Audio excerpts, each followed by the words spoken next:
Daniel and Marian were the perfect couple, just married and ready to embark on their honeymoon adventure.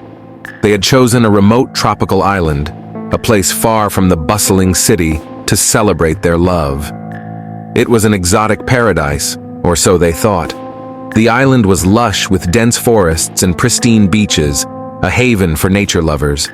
They stayed in a cozy, isolated bungalow, surrounded by the sounds of the jungle. On their second day, eager to explore, they decided to venture deep into the heart of the forest. Guided by a crude map provided by the locals, they set off early in the morning, their excitement palpable. The deeper they went, the thicker the forest became. The path, initially clear, began to disappear, swallowed by the undergrowth. Hours passed, and their enthusiasm turned to concern. The map was useless, and they realized they were hopelessly lost. As the sun dipped below the horizon, they decided to set up a makeshift camp and wait for daylight. In the eerie silence of the night, they heard distant drumming and chanting. Curious and hoping to find help, they followed the sounds. What they stumbled upon was a nightmare. They hid behind thick foliage, witnessing a macabre scene. A group of people, clad in tattered clothes, dancing around a fire, chanting in an unknown language. At the center was a makeshift altar adorned with skulls and bones. Daniel and Marian's blood ran cold when they saw what was on the altar, a human body, mutilated and half-eaten. They realized with growing horror that they had stumbled upon a cannibal tribe. They tried to retreat silently, but a twig snapped under Daniel's foot. The chanting stopped. Dozens of eyes turned toward their hiding spot. Before they could react, they were surrounded.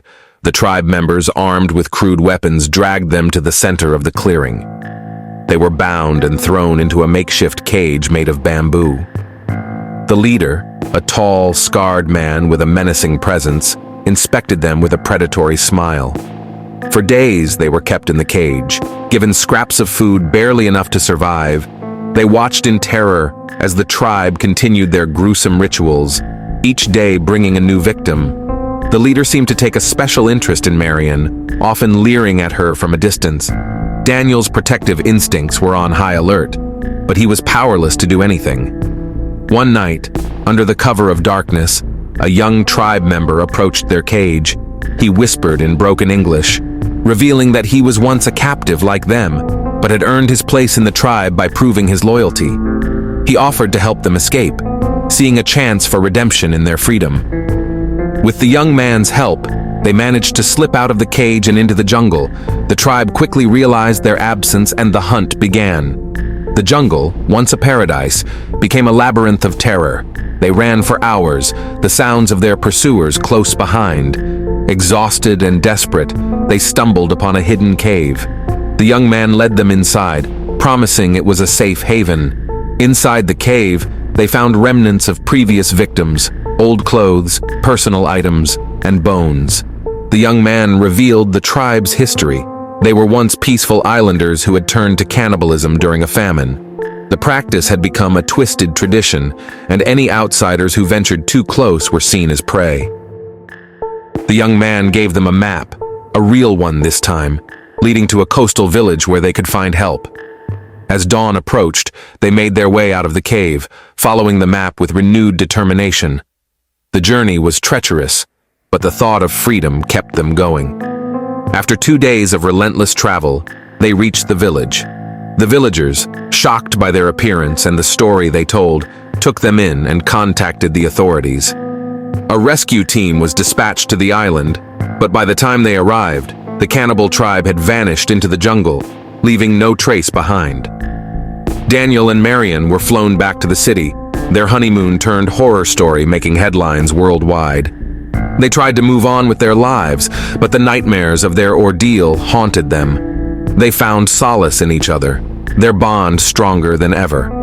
They knew they were lucky to be alive, but the scars, both physical and emotional, would never fully heal. In the end, the dark paradise had left its mark on them, a reminder of the thin line between civilization and savagery. The island remained a place of mystery and fear, a forgotten corner of the world where the echoes of ancient horrors still lingered. Daniel and Marian vowed never to return, their love tested and tempered by the fires of their shared nightmare. Hey everyone! Thank you so much for watching our video on Daniel and Marian's harrowing honeymoon adventure. If you enjoyed this story, don't forget to like, subscribe, and hit the bell icon so you never miss an update from us. We'd love to hear your thoughts on this chilling tale. Here are a few questions for you. What would you do if you found yourself lost in a jungle with a cannibal tribe on your trail? Do you think the young tribe member who helped Daniel and Marian was trustworthy, or did he have his own hidden motives? If you were in Daniel and Marian's shoes, how would you have planned your escape?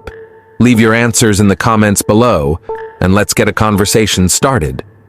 Also, if you have any suggestions for future stories or topics you'd like us to cover, let us know. Your feedback helps us create content that you love. Thanks again for watching, and we'll see you in the next video. Stay safe and stay curious.